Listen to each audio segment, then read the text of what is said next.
Héloïse Fontaine, bonjour. Bonjour. Écoutez, je suis ravi aujourd'hui qu'on puisse se retrouver en plus à Playa del Carmen. C'est un endroit magnifique, on est chez vous. Et donc, ça nous permet de faire un enregistrement totalement différent. Alors, bien entendu, vous allez nous expliquer votre vie, qui vous êtes. Bien sûr. Vous êtes une spécialiste du marketing, on l'a compris comme tel. Vous êtes une personne que l'on voit souvent sur les réseaux, que ce soit sur Instagram ou sur d'autres réseaux. Vous affichez. Et surtout, affichez votre vie, la vie que vous vivez aujourd'hui, celle peut-être que vous avez voulu sans même le savoir à l'époque, c'est-à-dire de vivre une vie totalement différente de celle pour laquelle vous aviez commencé, parce que vous avez commencé votre activité initialement en Belgique, Oui. vous allez nous en parler. Et puis aujourd'hui, vous avez une vie que vous mettez en avant tous les jours et vous donnez envie aux gens de rêver. Donc, bienvenue dans Ces Français de l'étranger, CFDE. On est ravis de vous accueillir. Et donc, vous allez nous parler de vous, nous donner l'envie de vivre un petit peu ce monde de l'expatriation. Très bien. Merci Thierry. Plaisir partagé. Alors, dites-moi. Au début, vous avez une activité on ne peut plus normale. Vous avez fait vos études, vous sortez d'école de marketing. Oui. C'est un petit peu ça. Oui. Et puis là, vous travaillez dans une activité on ne peut plus classique. C'est un peu ça? Oui, tout à fait.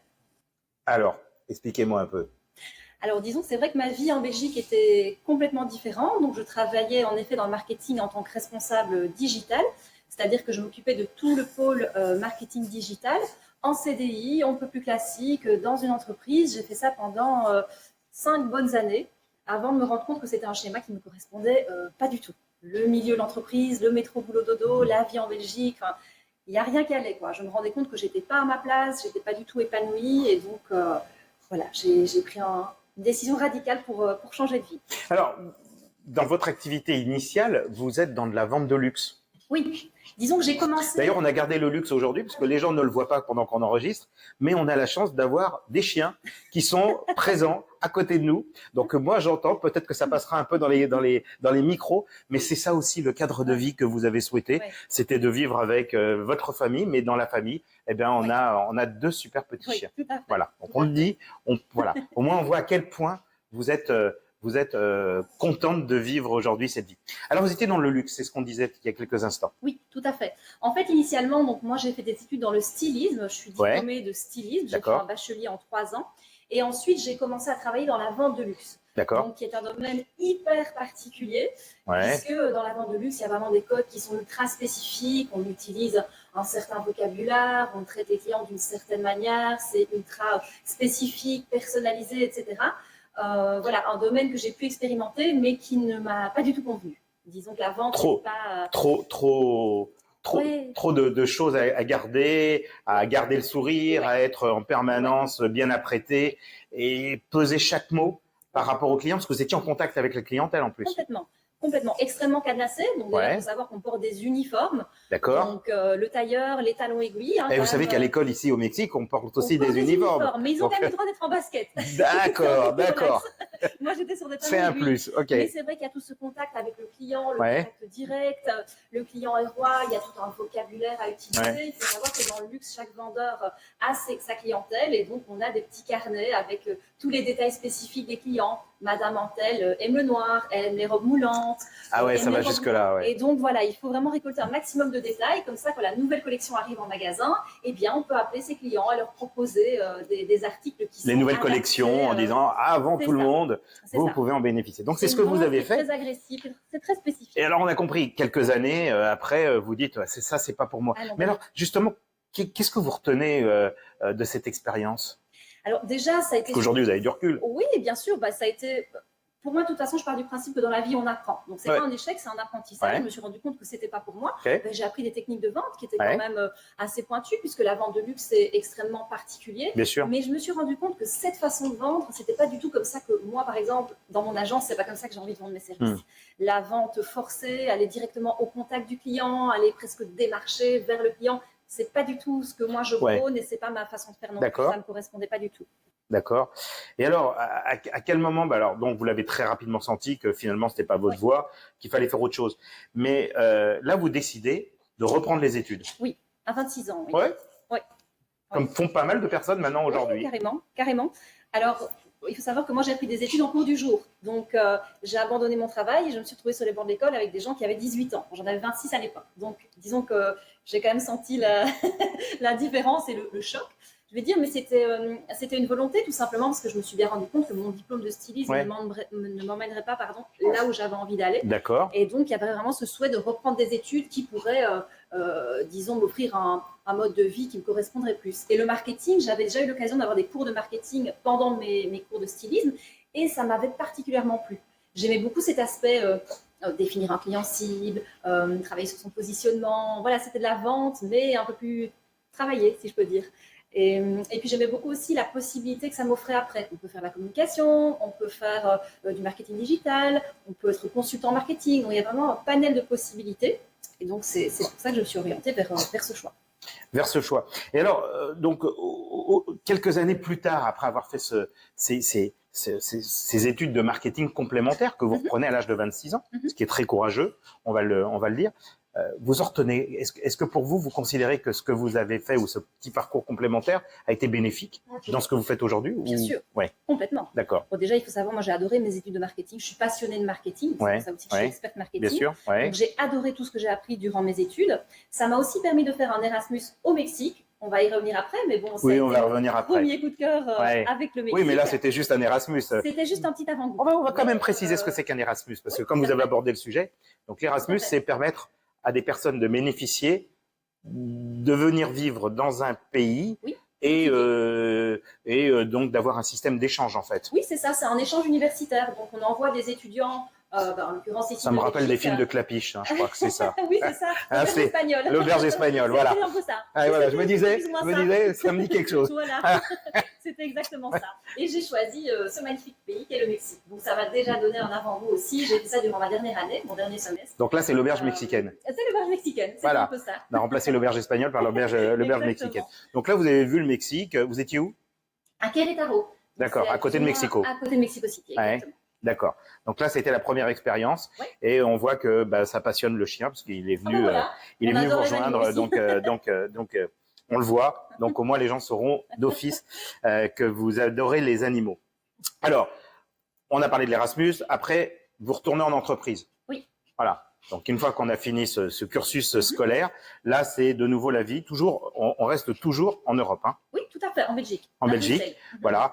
Donc là, vous travaillez plusieurs années dans le marketing, donc à Bruxelles. Ça ressemble à quoi, votre quotidien? Alors, c'est la définition même du métro boulot dodo. Je peux pas dire mieux. Ah ouais. Je me levais le matin avec le réveil, avec les pieds de plomb, je prenais le métro sous la grisaille belge, j'allais travailler. C'est pas gentil hein, pour nos amis belges. Hein. Ah, c'est pas gentil, non. Surtout Bruxelles, c'est une très belle ville. Hein. Rattrapez-vous là quand même, parce que là, on commence à perdre des on perd des personnes. On perd des auditeurs. Exactement. Non, mais j'ai passé des bonnes années en entreprise. C'est-à-dire que je travaillais avec toute une équipe marketing, avec des graphistes, avec des webmasters, avec des copywriters. Donc toute la dynamique, c'était une belle dynamique. On a travaillé sur des chouettes projets. J'étais responsable de tout le pôle marketing digital. Donc c'était finalement ultra intéressant. L'échange aussi. Des projets. Et des projets, sur quels projets vous avez travaillé par exemple? Par exemple. On a peut-être entendu parler sans le savoir en fait. Alors si vous connaissez la plus vieille banque de Belgique, qui est la banque Nagelmakers, j'ai travaillé pour cette banque. Et on a eu comme projet de refaire entièrement le site internet qui était un petit peu. S'il datait de la première génération. Exactement. Et on a travaillé donc, tout le site internet. Vous l'avez dépoussiéré? On l'a dépoussiéré, voilà. On l'a remis au bout du jour, notamment. On a lancé des réseaux sociaux, des comptes Instagram pour moderniser un petit peu tout ça, pour moderniser un petit peu l'image de l'entreprise. Donc, ça fait partie des projets sur lesquels j'ai travaillé et c'était extrêmement intéressant. Mais encore une fois, j'étais dans un milieu qui ne me convenait pas. Le milieu de l'entreprise, c'est pas pour moi. C'était clairement pas ce que vous souhaitiez. Et alors ensuite, vous travaillez donc évidemment plusieurs années dans le digital. C'est comme ça qu'on l'appelle. Et puis ça vous convient pas. Donc là, vous faites quoi? Alors après plusieurs années, c'est vrai que déjà le premier déclencheur, c'est que je voyageais beaucoup. Et qu'au fur et à mesure des voyages, je me rendais compte à chaque fois que je rentrais en Belgique que j'étais vraiment pas à ma place. Et donc ça a été le premier élément déclencheur. Le fait qu'en entreprise, je ne me sentais pas à ma place. Trop canassée, des horaires, obligée de faire du 9-5, assister à des réunions interminables. Il y a eu aussi beaucoup de manque de considération. Je ne me sentais pas du tout à ma place. Et l'idée a fait son petit bonhomme de chemin. Après quelques années, j'ai décidé de me lancer en tant que freelance. Mais alors, avant de vous lancer en freelance, vous parlez quand même d'une expérience de vie qui est une expérience de vie un peu compliquée. Oui, tout à fait. vous avez fait un Je burn-out. suis passée par un burn-out. Je suis Ouais. passée par un burn-out, oui, après Comme 5 beaucoup de années gens, en entreprise. malheureusement, Bien sûr, bien sûr. le vivent Mais personne n'est la, épargné, oui. non, puis de plus en plus, Oui. parce que la société est Oui, compliquée, tout la à vie fait. est Tout à compliquée. fait. Donc là, Tout à fait.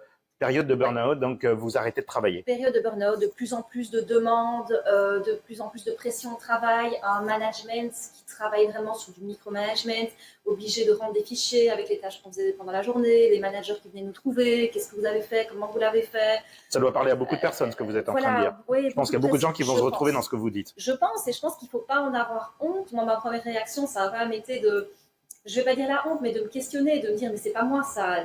Je pensais naïvement que le burn-out n'arrivait qu'aux personnes qui étaient un petit peu plus faibles, qui étaient un peu plus fragiles. Pas du tout. Le burn-out, ça peut toucher tout le monde. D'accord. Et il n'y a pas à en avoir honte. Moi, ça m'a servi par la suite, finalement. Alors justement, quand vous dites ça m'a servi, c'est pas évident de dire ça m'a servi, Non. parce que la plupart des gens le voient ou le vivent comme une forme de honte.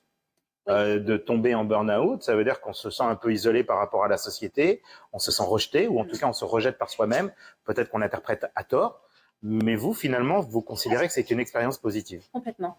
Complètement.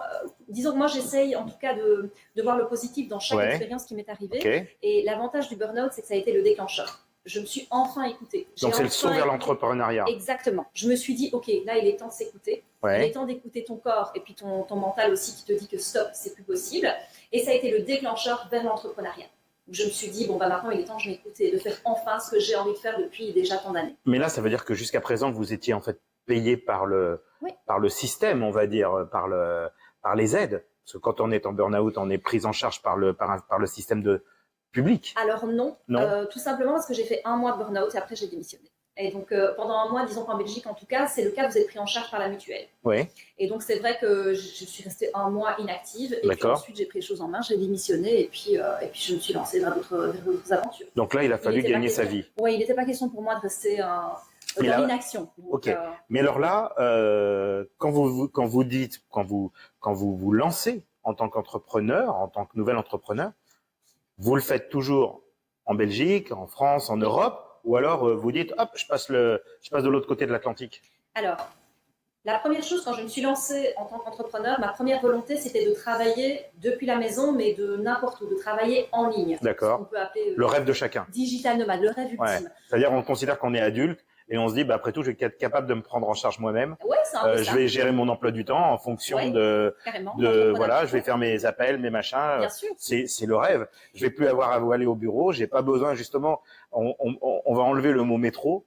Il peut rester boulot et dodo, mais déjà, on a perdu le mot métro. Exactement, oui, tout à fait. Ouais. Et puis, c'est surtout aussi le fait d'avoir cette liberté de travailler de chez soi, parce que finalement, on l'a bien remarqué depuis le Covid, hein, on peut très bien travailler avec une bonne connexion Internet, avec Zoom. Moi, ça n'a jamais posé aucun problème avec mes clients, qui généralement étaient en France. Majoritairement, mes clients sont français, luxembourgeois, suisses, mais très peu belges finalement. Et donc, ça n'a jamais posé aucun problème. Vous avez travaillé directement, en fait, en ligne. Comme... Je suis restée en Belgique. Et là vous leur faites quoi alors? Qu'est-ce que vous leur proposez comme service? Alors, étant donné que je travaillais déjà dans le marketing digital et que le marketing digital peut se faire depuis n'importe où, j'ai quand même choisi de me spécialiser en réseaux sociaux. Donc, gestion de réseaux sociaux pour les entreprises, qu'on appelle communément le community manager, le community management, si vous voulez. Donc pour essayer d'expliquer le plus simplement, bon, même si tout le monde comprend, mais quelque part, vous nous donnez le super coup de main pour que on puisse utiliser au mieux les réseaux sociaux, être capable de toucher le plus grand nombre de personnes, voilà, avec une meilleure image, essayer de travailler sur l'image complète de la structure ou de l'entreprise pour pouvoir effectivement capter. Alors, dans un premier temps, c'est votre rôle, c'est du conseil. Voilà, alors c'est du conseil, mais j'ai aussi proposé tout ce qui était création de contenu et prise en main des comptes Instagram pour les entreprises. D'accord. Par exemple, un entrepreneur qui n'a pas du tout le temps, qui a, disons, une marque de vêtements, mais qui n'a pas du tout le temps de gérer ses comptes réseaux sociaux, qui est occupé à créer sa collection. Eh ben, il va me déléguer ses comptes Instagram pour que je crée du contenu, je poste à sa place. Et ça, vous le faites toujours? Alors, j'ai toujours 2 clients qui sont des clients de longue date, que j'ai depuis mes débuts, que j'ai gardés. Mais sinon, non, je me concentre principalement sur le coaching, on va y revenir. Bien sûr, on va y revenir. On va y revenir dans quelques instants. Et alors, comment a réagi un peu votre entourage, votre famille par rapport à ça? Parce que bon, quand on dit entrepreneur, c'est aussi peut-être un changement complet dans la vie. C'est aussi plus de temps peut-être à travailler, puisqu'on finalement on travaille peut-être plus. Plus, oui, tout à fait. Alors j'ai beaucoup de chance. Avec un risque. Avec un risque. Il y a beaucoup plus de risques, il y a beaucoup plus d'incertitudes. Donc c'est pas le salaire qui tombe tous les mois, ça c'est complètement différent. Il faut aller le chercher son salaire. C'est clair. Mais j'ai eu la chance d'avoir déjà premièrement un mari entrepreneur, donc qui comprenait complètement les difficultés par lesquelles je passais, etc. Et qui comprenait bien le milieu de l'entrepreneuriat. Et puis j'ai eu beaucoup de chance d'avoir des amis qui ont été d'un grand soutien et la famille qui a été très compréhensive. Bon, évidemment, mes parents sont d'une autre génération, donc il y a eu les questions, bon, et ta pension, on connaît, mais de manière générale, tout le monde a été d'un grand soutien, ce qui m'a beaucoup aidé. Oui, parce que c'est pas évident dans notre culture, culture française, culture belge, qui est très proche, hein, on va, bien sûr. Particulièrement wallonne, enfin en tout cas francophone, on a toujours un petit peu cet esprit ou cette idée de l'État protecteur. Oui, tout à fait. Et donc en fait, parce que on a beaucoup d'aide, parce que peut-être, voilà, on a beaucoup d'aide, on est peut-être privilégié par rapport à beaucoup d'autres pays. Les gens ne s'en rendent pas forcément compte quand ils vivent dans ce pays, et que c'est vrai qu'à l'étranger, on sera plus facilement acteur parce qu'on n'a pas autant d'aide. Complètement. Mais c'est un risque que j'ai eu envie de prendre. Parce que pour moi, le bonheur, mes objectifs, mes projets passaient avant tout, quitte à prendre le risque, quitte à me mettre dans l'inconfort. C'était peut-être pas la décision la plus intelligente pour certains, mais en tout cas pour moi, la première mission, ça a été quoi la réaction? C'est waouh, j'ai signé mon premier. Oui. Ah oui. Mais avant ça, il y a toute la partie vous avez toute une partie aussi mise en place, c'est-à-dire que quand on se lance dans l'entrepreneuriat, tout est inconnu. Donc vous allez envoyer vos premières offres, vos premiers devis. Qu'elles sont peut-être mal. Au début. Elles sont peut-être très mal régies. Qu'est-ce qu'on met dans un devis? Il n'y avait pas ChatGPT. Hein. Il n'y avait pas ChatGPT. À l'époque, pour nous donner le coup de main et nous dire ah non, c'est pas bon, il faut tout refaire comme ça. Mais alors, quand on trouve son premier client à la sueur de son front, parce que je faisais beaucoup de prospection, etc., donc quand on arrive à avoir son premier client, là, évidemment, c'est la fierté, c'est une fierté incommensurable.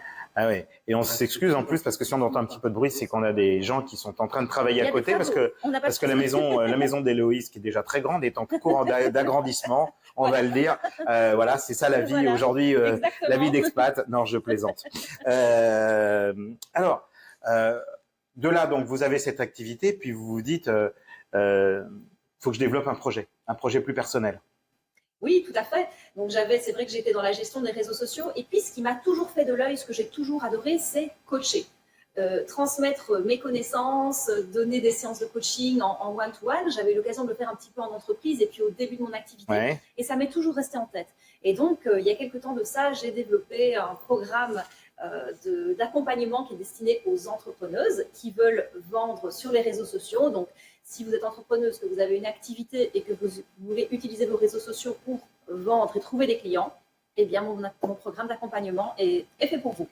Ouais, alors la prochaine fois que je vous verrai, il va falloir que je prête une perruque pour me faire passer pour une entrepreneuse et me dire que comme ça, j'ai peut-être une chance de pouvoir avoir le droit à cette formation parce que finalement, vous dites entrepreneuse, vous ne dites pas entrepreneur dans l'aspect général du terme. Ça veut dire que vous adressez principalement qu'aux femmes. Tout à fait. C'est réducteur? Alors, pour nous, hein? Pas tant que ça. Il faut savoir que déjà, sur mes réseaux sociaux, j'ai une communauté de femmes qui doit faire plus ou moins 98% de femmes. Donc, ça représente combien de personnes? À l'heure actuelle, j'ai 2000... Plus de 2000 personnes. 92 personnes qui vous suivent. Quelque chose comme ça, en sachant que j'ai lancé mon compte Instagram il y a moins d'1 an, donc c'est tout nouveau. J'ai principalement une communauté féminine, c'est déjà pas mal. Alors pourquoi? Tout simplement parce que l'entrepreneuriat féminin est un petit peu différent. C'est-à-dire que la femme, quand elle entreprend, va rencontrer des défis qui sont un petit peu différents de ceux que les hommes vont rencontrer. Par exemple, il y a beaucoup plus le syndrome de l'imposteur qui va être présent, peut-être une difficulté à s'exposer, une difficulté aussi à balancer sa vie privée et sa vie personnelle. Et tout ça, c'est des difficultés que moi, je rencontre et que je comprends particulièrement bien. Donc, avec les femmes, il y a une synergie et il y a vraiment une énergie féminine qui se dégage et avec laquelle je ressens une affinité particulière. Maintenant, si un homme a envie de suivre mon accompagnement qui s'appelle Success Impact et qui pense que ça peut lui être bénéfique, je ne ferme les portes à personne, évidemment. Il n'y a pas de discrimination. Il sera le bienvenu dans Success Impact. D'accord, donc ça veut dire que je peux vous contacter et vous allez me faire une formation complète. Avec plaisir. Génial. Alors moi, maintenant, j'aimerais bien que vous m'en parliez justement. Alors, Success Impact, rien que le nom, ça donne envie. Voilà. Alors, si on essaie d'expliquer un peu comment ça se passe, comment ça va se passer. Alors, donc comme je vous ai dit, ça s'adresse, je dis des entrepreneurs. Oui, mettons globalement aux entrepreneurs qui possèdent donc évidemment un business. C'est-à-dire un entrepreneur qui a une PME, Donc, il peut avoir une petite entreprise de 1, 2, 3, 4, 5 personnes, Oui. ou ça peut être aussi des chefs d'entreprise d'entreprises moyennes, 20, 50 personnes, ou Bien 100 sûr. personnes, peu importe. Mais ça devrait être la personne qui gère les réseaux sociaux. C'est-à-dire que… Donc, vous vous adressez pas au chef d'entreprise. C'est principalement la personne en charge Exactement. Alors, ce sera au social media manager, au community manager. Mais disons que, mettons par exemple un entrepreneur qui vend des coachings en ligne, par exemple, et qui a une page Instagram pour promouvoir ses coachings en ligne. Il souhaite que son compte Instagram lui rapporte de la visibilité, des clients, des ventes. Oui, bien sûr. Eh bien, il sera le bienvenu dans Success Impact. C'est pour ça que j'ai créé Success Impact. C'est pour aider les entrepreneurs à vendre grâce aux réseaux sociaux. Alors, c'est un accompagnement qui va se faire sur 2 mois et qui est ultra complet, à 360. C'est-à-dire que quand vous rentrez dans Success Impact, vous avez non seulement 2 mois de coaching en one-to-one avec moi en individuel, mais vous avez aussi accès à toute une plateforme qui reprend des vidéos, des exercices, des workbooks, des templates, etc. pour vous permettre de continuer à travailler entre nos séances de coaching et même encore après. Alors en fait, Héloïse, vous êtes le Duolingo du coaching. On peut dire ça. Je fais un peu de pub pour Duolingo, mais franchement, c'est pratique. Quand on a besoin d'apprendre des langues étrangères, et là on peut en parler, vous comme moi, oui, tout à fait. En l'occurrence l'espagnol, parce que là on est au Mexique, et ben il va falloir, il faut qu'on se lève de bonne heure, parce qu'il parle pas français. Hein. Il parle pas français. On va le dire tout doucement, il parle pas français. Non, il faut apprendre l'espagnol. Mais en tout cas, non, c'est ultra complet. Mais là vous le faites toujours en Belgique quand vous le lancez, ou vous le lancez Alors je lance en ligne, comme je travaille exclusivement. Quand vous l'avez fait. Quand vous l'avez lancé. Non, j'étais déjà au Mexique. Ah bah voilà, je savais bien qu'il nous en manquait une petite clé. J'étais déjà au Mexique quand j'ai décidé de lancer Success Impact. Alors justement, avant d'arriver, donc Success Impact, on a compris un peu comment ça fonctionne. Donc en fait, vous faites un coaching. De toute façon, les gens n'ont qu'à vous contacter et on a affiché vos coordonnées. Donc comme ça, c'est très facile à faire. Il suffit juste de faire Héloïse.freedom. Voilà, sur mon Instagram. Voilà. Et Héloïse en liberté, en traduction. Voilà. Et vous auriez dû le mettre aussi en espagnol, hein, quand même, maintenant. Alors, on va commencer à le mettre en espagnol. Il va falloir se mettre au goût du jour. Hein. Bon, et alors donc on le rappelle, donc vous là, vous avez créé votre entrepreneuriat, vous êtes devenu entrepreneur, vous êtes en Belgique, puis pourquoi, voilà, là vous vous rappelez votre cursus quand vous étiez plus jeune, quand vous avez fait votre première expérience au Mexique, et là vous dites, j'ai envie, je vais recommencer. Oui. Je vais le faire. Oui. Ça a été un petit peu plus long quand même. Ça a été un processus qui a pris plusieurs années. Donc, j'ai toujours su que je ne voulais pas vivre en Belgique. D'accord. Ils vont vraiment vous aimer hein, aujourd'hui. Hein. Oui, décidément, c'est pas très sympa pour nos amis belges. Mais je n'ai évidemment rien contre la Belgique. Mais disons que c'était pas un pays qui me convenait. Je voyageais beaucoup. Mais vous êtes belge, on va quand même le préciser. Je suis belge, tout à fait. Alors, on montrera. Non, je plaisante. Mais, je suis belge. Oui, non, donc à force de voyage, à force de découverte, je me rendais bien compte que je ne souhaitais pas rester en Belgique. Et puis le Mexique m'a semblé être un choix naturel, ultra naturel, puisque j'avais déjà étudié, j'avais déjà appris l'espagnol, j'avais adoré la culture, j'avais encore des amis au Mexique de mon précédent Erasmus, donc ça m'a semblé être un choix naturel. Mexique, quand on évoque le nom, ça fait toujours peur. Alors pas moi, comme je vous ai dit, j'avais l'avantage justement d'avoir déjà étudié au Mexique, d'avoir vu une autre facette du Mexique, de m'être sentie hyper bien accueillie, d'avoir vu une culture ouverte, tolérante, de ne jamais m'être sentie en insécurité, ce que j'ai pu ressentir maintes et maintes fois à Bruxelles par exemple. Ou en France. Ou en France, complètement. Alors, évidemment, je connais un peu moins la France, mais tout à fait, vous avez raison, c'est la même chose. Et donc, moi, j'ai pas du tout eu ces stéréotypes. Et puis, je me suis dit, de toute façon, j'y vais et si ça va pas, je reviens. Je voyais pas trop le problème de tenter l'expérience que j'avais toujours eu envie de tenter. Et là, on dit, c'est Cancun. Pourquoi Cancun? Ça aurait pu être Mexico, ça aurait pu être la côte ouest. Alors oui, plus Playa del Carmen. Bon, enfin, oui, mais quand Cancun, je dis Cancun parce que c'est le Canaro, parce qu'on repère, c'est plus facile. Exactement. On est qu'à 40 km. Oui, non, mais on est tout près, hein, on est d'accord. Disons pour la météo, principalement. Alors, ce qui me déplaisait en Belgique, parmi les nombreuses raisons qui ont fait que j'ai déménagé, c'était principalement la météo. Alors, on ne se rend pas bien compte à quel point l'impact du froid, de la grisaille, de la pluie quotidiennement sur la santé mentale. Si, je vous le confirme. Je vous le confirme. Toutes les personnes que je peux rencontrer, je crois qu'il n'y en a pas un seul qui ne me dit pas la même chose. C'est incroyable. Se lever le matin, ouvrir ses rideaux et voir ses palmiers, ce ciel bleu, tout de suite vous commencez la journée. Et donc c'était principalement ça. Je voulais une météo qui soit clémente, avec du soleil. Et puis je suis une amoureuse des plages, donc bien évidemment le Quintana Roo et ses plages paradisiaques, sable blanc. Bah oui, Quoi de mieux pour Touloum, passer ses week-ends après une longue semaine de travail. bah ouais, Touloum est à côté, est à Voilà. moins de 50 km. Qui ne connaît pas aujourd'hui la ville de Touloum? Exactement. Et donc les plages paradisiaques, Incroyable. magnifiques sur l'ensemble en fait de ce qu'on appelle la Riviera Maya. Oui. Puis il y a une vraie culture Oui, dans cette bien région sûr. et les gens sont d'une sympathie. Tout à fait. Vraiment, on a cette chance. Donc vous venez ici, vous commencez et vous continuez en fait votre travail. Pourtant, il y a un décalage horaire qui est quand même pas évident parce que suivant qu'on est en été ou en hiver, en fonction du changement d'horaire, bien sûr. on a 6 heures, 7 heures, donc c'est beaucoup. Oui, c'est beaucoup. Donc, ça demande une certaine organisation. Par contre, j'ai toujours été claire avec mes clients que j'ai de longue date que j'allais déménager à l'étranger. Donc, ils en étaient déjà informés. Ça n'a pas été une surprise pour eux. Et ce que j'essaie de faire, c'est de m'adapter au maximum pour suivre justement ce décalage horaire. Maintenant, en travaillant en ligne, je n'entends pas forcément mes clients tous les jours. Disons qu'on se fait des réunions Zoom une fois ou deux par mois. Et lorsque j'ai mes séances de coaching, eh bien, on s'adapte en fait. Je suis disponible plutôt l'après-midi pour mes clients français. Et puis, ils comprennent très bien. Oui, c'est ça. L'après-midi pour eux, l'après-midi pour eux, le matin pour vous, parce qu'on a forcément cette notion de décalage horaire. Exactement. Et je peux m'adapter. Ça m'est déjà arrivé de me lever à 5h30 parce que ça arrangeait mieux ma cliente de le faire plus tôt pour elle dans la journée. Alors, je m'adapte. Alors moi, je suis allé sur votre Instagram. Eh oui, c'était moi, le seul homme qui est allé sur... C'était vous. Et voilà, je le dis, voilà. Et quand on va sur votre Instagram, alors on voit des photos magnifiques. Vous montrez le Mexique, vous montrez votre vie. On va d'ailleurs la voir en même temps que là on est en train de parler. On va l'afficher pour permettre effectivement aux gens de pouvoir voir ce dont évidemment on parle.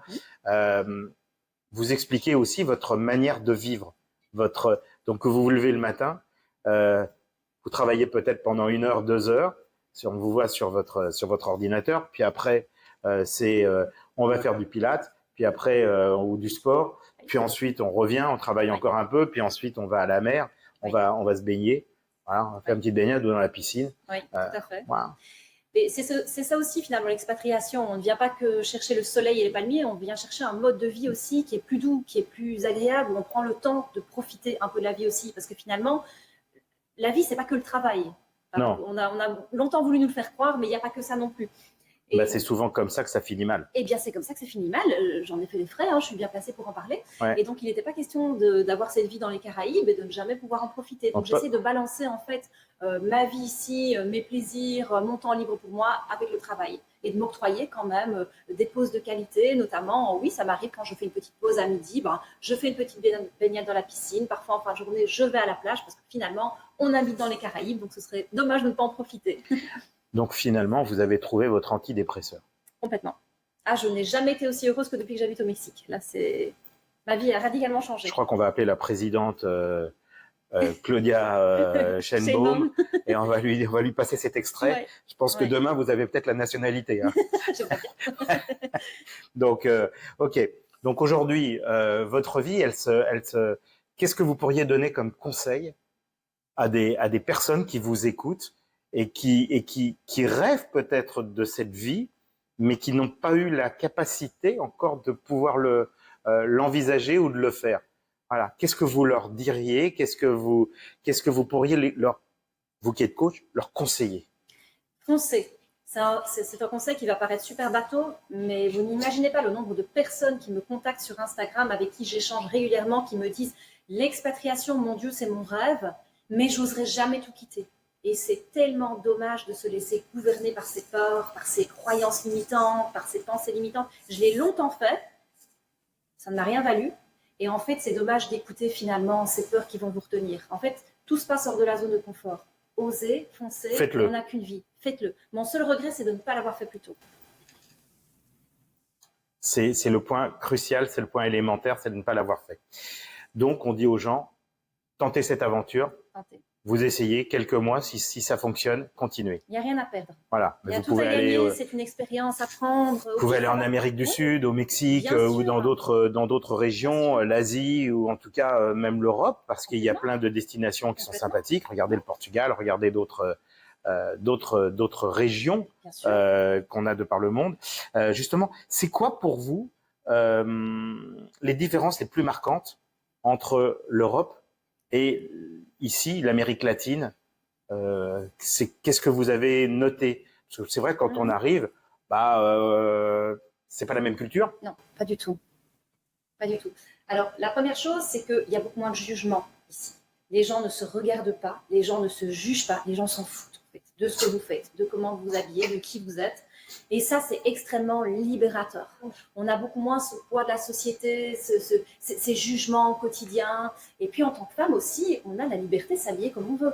Alors, c'est un véritable sujet, mais je ne serai jamais sortie en robe à Bruxelles. C'est ce que vous... Je ne serai jamais sortie. De toute façon, mais vous avez cette liberté de vous habiller, d'être qui vous voulez. Il y a beaucoup moins de jugement. Chacun on s'occupe de ses affaires et on n'entend pas les gens râler quotidiennement. Les Mexicains sont chaleureux, sont généralement de bonne humeur, affichent toujours un sourire. Donc, de manière générale, l'atmosphère est beaucoup plus positive. Ça, je dirais que c'est un gros changement par rapport à la Belgique. Et puis, bien évidemment, sans parler du changement de climat qui est complètement opposé à celui qu'on peut trouver en Belgique et qui a un impact extrêmement positif sur la santé mentale et sur le bien-être au quotidien, disons-le. Donc, c'est vraiment le conseil que vous donnez aux gens, c'est de tenter cette aventure. Oui, tout à fait. Vous en avez envie, sinon vous allez mal le vivre. Oui, mais de manière générale, que ce soit pour l'expatriation, pour lancer un projet, tentez-le. En fait, on a beaucoup trop peur de l'échec. On nous a construit face à l'échec. On nous a construit comme ça et on considère que l'échec, c'est mal, c'est honteux. Pas du tout. L'échec, c'est finalement une façon d'apprendre. Alors, je dis pas que c'est facile. Ah bah oui, parce qu'aux États-Unis, on peut avoir plusieurs fois on peut déposer le bilan et au lieu de vous juger d'une manière négative, au contraire, on considérera que ce sont des acquis et en fait, vous avez la prochaine fois sera la bonne. Tout à fait. Et c'est comme ça finalement qu'on se construit, c'est comme ça qu'on apprend. Il n'y a personne qui a réussi du premier coup. Et c'est pareil pour l'expatriation. Tentez si vous avez vraiment envie de le faire. Et puis au pire, ça ne vous conviendra pas et vous rentrerez dans votre pays. Je veux dire, qu'est-ce qui peut arriver de mal là-dedans? Vous aurez appris quelque chose. Alors, justement, l'expatriation dont vous venez de parler, qu'est-ce qu'elle vous a apporté sur l'aspect humain? Humainement parlant ou même professionnellement, est-ce que ça vous a apporté aussi, est-ce que ça vous a gêné professionnellement ou au contraire, ça vous a finalement, avec cet espace de liberté que vous avez pris, est-ce que ça vous a encore libéré davantage et vous a permis de fidéliser ou de gagner de nouveaux clients? Parce qu'en fait, vous les faites rêver. J'espère, ça me fait plaisir. Déjà, sur l'aspect humain, c'est vrai que j'ai appris un certain sens du lâcher-prise. Étant donné qu'ici, les gens sont extrêmement relax, je prends un exemple extrêmement criant de vérité. Quand on fait de la queue au supermarché, il n'y a personne qui va s'énerver. Voilà, parce qu'il attend 20 minutes, il n'y a personne qui va s'énerver sur son voisin parce qu'il était là avant. Les gens sont relax, c'est un mode de vie qu'on pourrait qualifier de slow life. Et moi, ça m'a vraiment appris, moi qui suis une personne extrêmement tendue, nerveuse et très, très, très impatiente, ça m'a appris à me calmer, à être beaucoup plus patiente, à lâcher prise. Et puis tout simplement, parce que je sais pourquoi. Parce que comme en Belgique, les commerces, tout particulièrement les hyper ou autres, ferment très tôt le soir, il faut se dépêcher pour y aller. Parce que si on dépasse 6 heures ou 7 heures, on se retrouve. C'est bien vrai. On se retrouve. Et puis alors si c'est le dimanche, on peut se retrouver sans manger. Non, mais je plaisante, mais pour l'avoir vécu, quand on est au Mexique, tout est ouvert tout le temps. Mais c'est ouvert. Et on a des grandes surfaces qui sont ouvertes 24 heures sur 24. Moi, je fais mes courses le dimanche. Et il y a pas. Et vous savez ce qui m'a marqué, moi, c'est amusant. C'est que, par exemple, pour avoir vécu aussi en Belgique ou dans d'autres pays en Europe, tout en étant français, les pharmacies sont protégées. En France, en Belgique, on a des systèmes de sécurité quand elles sont de garde.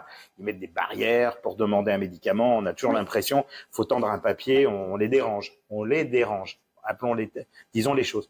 Ici, vous venez dans la pharmacie, il n'y a aucune sécurité. Vous poussez la porte, même le soir, même la nuit, et il n'y a pas de problème. Donc on ne sent pas cette insécurité, ce risque permanent en France de devoir se protéger.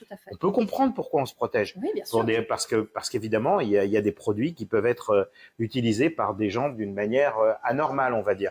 Mais ici, c'est pareil. Et pourtant, on n'a pas ce problème. Non, exactement. Non, c'est certain. Et puis, au-delà de l'aspect, c'est vrai, de se lâcher prise, etc., dont on faisait référence, il y a aussi ça, évidemment que ça a impacté ma manière de travailler. C'est-à-dire que quand vous êtes bien dans un lieu, quand vous êtes heureux, quand vous êtes épanoui, vous êtes beaucoup plus créatif. J'ai jamais lancé autant d'offres et eu autant de clients que depuis que je suis ici, parce que ça stimule ma créativité, je travaille 2 fois plus, je suis dans un super cadre de travail. Quand je déconnecte vraiment. Je suis pas là dans mon canapé sous la pluie à regarder Netflix. Non, je vais à la plage, je déconnecte. Et donc tout ça, évidemment, ça stimule la créativité, la productivité. Donc ça a aussi, bien sûr, impacté ma façon de travailler. Donc en fait, vous ne connaissez plus la nouvelle série Netflix. Vous savez Non. pas laquelle est la Ah dernière. non. D'ailleurs, vous alors avez dit que qu'avant, pas la télé ici. alors qu'avant, je suis sûr que si je vous avais posé la Ouais. question lorsque vous étiez en Europe, vous m'auriez dit c'est ça, Ouais. la nouvelle série. Oui. D'accord. Oui, Ça bien change, sûr. mais ça change Bien beaucoup de sûr. choses. Je Ça fais change les soirées différemment. Voilà. Ben voilà. Et si vous pouviez parler, alors je vais utiliser le tutoiement. Bien sûr. Si tu pouvais parler à la toi d'avant, celle qui doutait encore, que lui dirais-tu? Je dirais que ça va bien se passer, qu'elle arrivera à atteindre ses objectifs. Alors moi, il y a un exercice que je pratique énormément, c'est la visualisation et la manifestation, qui consiste en fait à visualiser son objectif comme étant déjà réussi. C'est extrêmement puissant parce que ça chasse toutes les pensées limitantes et négatives. J'en avais énormément à l'époque. Et je me questionnais beaucoup sur est-ce que j'y arriverai, est-ce qu'un jour je serai au Mexique, est-ce qu'un jour j'arriverai à vivre de mon activité. Et en fait, je dirais juste, ça va arriver. Voilà, sois patiente, tu vas y arriver, crois en toi, et puis encore une fois, fonce. C'est un très beau mot, fonce. C'est rapide, C'est mon mot préféré. c'est expressif, mais en tout cas, voilà. Et alors, c'est quoi la définition aujourd'hui pour vous ou pour toi, la définition d'une vie réussie? Alors, ma vision personnelle, c'est l'atteinte de ses objectifs. Je trouve qu'il n'y a rien de plus gratifiant que de se fixer un objectif, encore plus quand il est difficilement atteignable, et de le réussir. On sent tout le travail, toute la difficulté qu'on a eu à y arriver. Il n'y a rien de mieux que ce sentiment d'accomplissement. Et puis, je dirais aussi que c'est réussir à profiter finalement de temps qualitatif avec soi, avec sa famille, de prendre du temps pour soi et de vivre en fait la vie plutôt que de la subir. Prendre du temps pour soi. Voilà une belle définition. Merci beaucoup, Héloïse Fontaine, Merci. pour nous avoir accordé quelques minutes de votre temps. Avec plaisir. On en sait un peu plus aujourd'hui sur vous.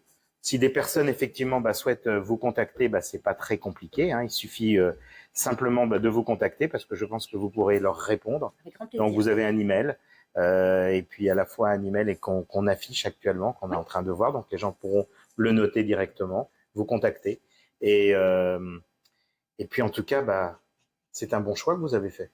Je pense.